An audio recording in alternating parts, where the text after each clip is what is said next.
I wanted to share some of my best successes and best failures for the 2020 grow season.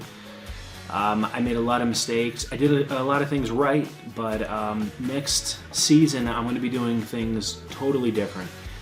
So this is my list of ways to improve for next season. So first off, the germination process. I use these cells. They're 12 cell trays, and they have domes and they have the bottoms. These are very common on Amazon. They sell them all over the place. And what I did was I put 4 seeds in each cell. I typically kept only 1 or 2 plants, but I wanted to pick the best 2, and then I also ended up selling a bunch of other plants too. But what was challenging about this was that because the area is so small and the domes are so short, I couldn't label each individual cell, each individual plant. So I used these really tiny labels, stakes, and I just put numbers on them. And then I had a piece of paper that I had drawn a graph too, so all I had was just numbers on these things. So if I wanted to see what was germinating and what didn't germinate, I would have to look at the number, consult the sheet. It was just a lot of time spent fumbling through papers.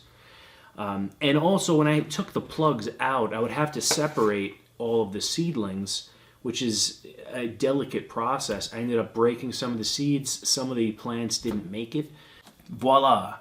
So I got these trays from Bootstrap Farmer. If you're familiar with them, they make really solid products that'll probably last you the rest of your life. This is a 200 cell tray, and it has a high dome. The other problem I had when I was germinating was certain plants would grow higher than others, and I would eventually have to take the dome off, and I really didn't want to because some of the seeds were still really small and I wanted to keep that humidity in there, but I had no choice. So now something like this gives you a lot more room for your plants to grow. And the best part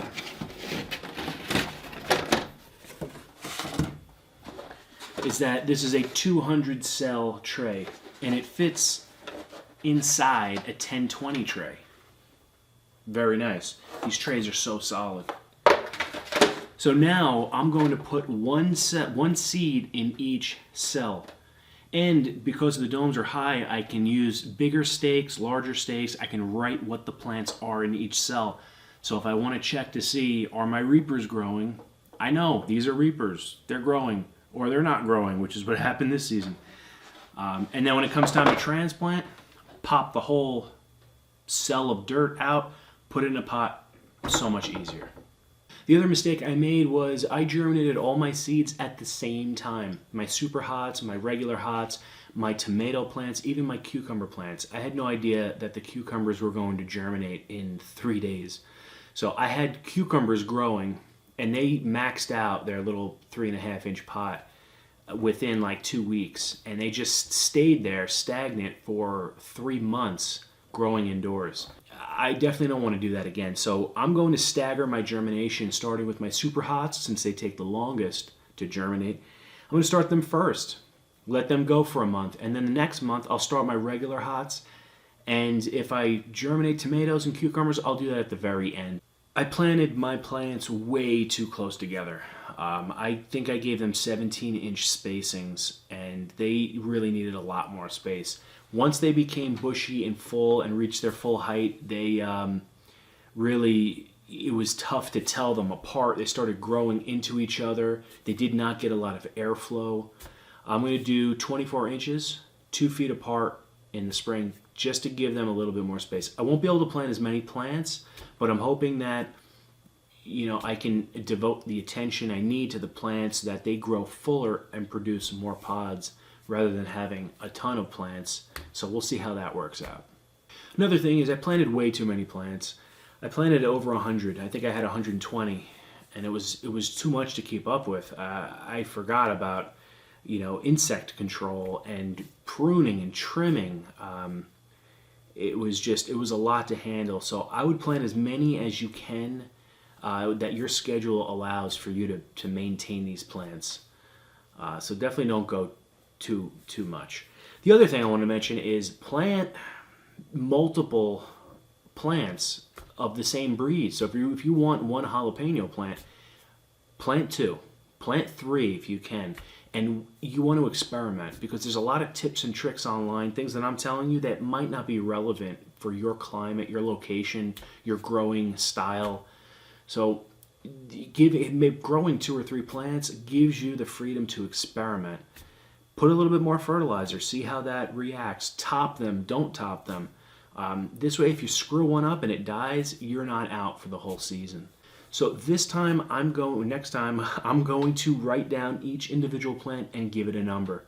Reaper 1, Reaper 2, and then if I experiment and I start to top this Reaper number 2 but not 1, I'll be able to track that throughout the entire season to know what happened, what I did, how did it grow, how did it produce. So keeping really, really specific notes is key throughout the entire season. Watering is huge. All of my tomatoes died. I did not have luck with tomatoes, and I do blame it on the watering schedule. And the peppers are no different. They like to be watered on a certain schedule, and it needs to be strict. So I bit the bullet and I installed drip irrigation. I was really intimidated by it because I didn't know how it worked.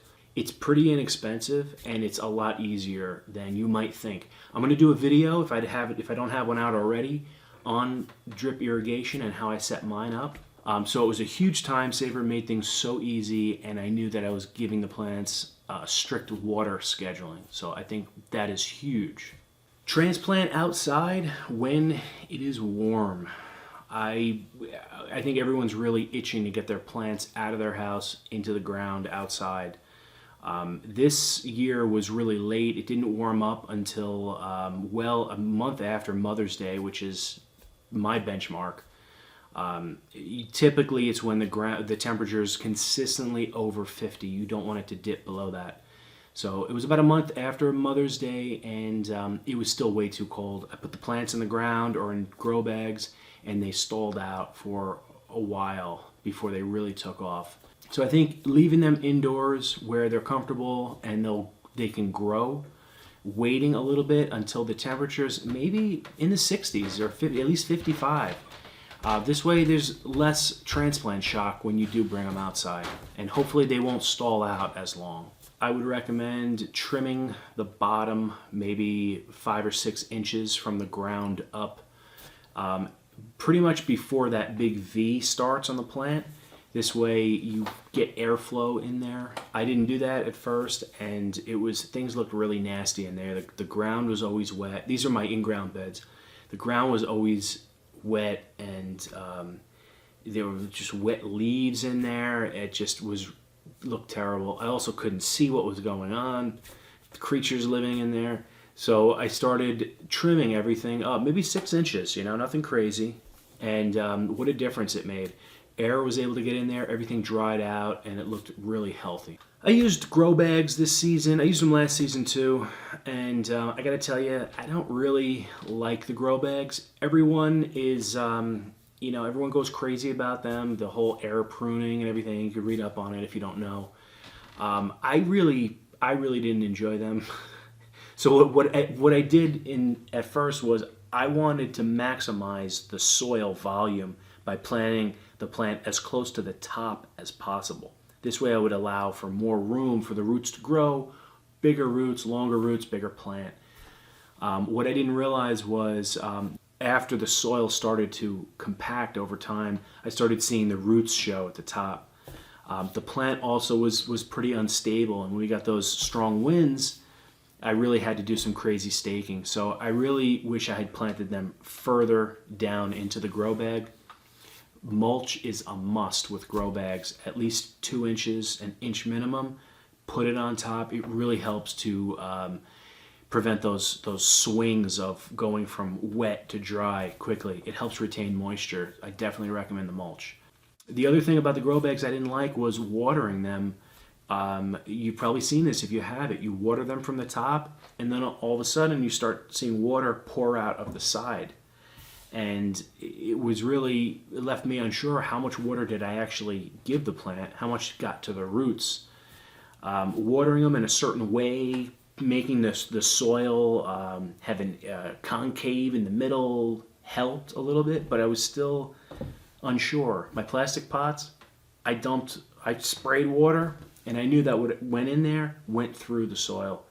So that watering the grow bags, I'm not sure.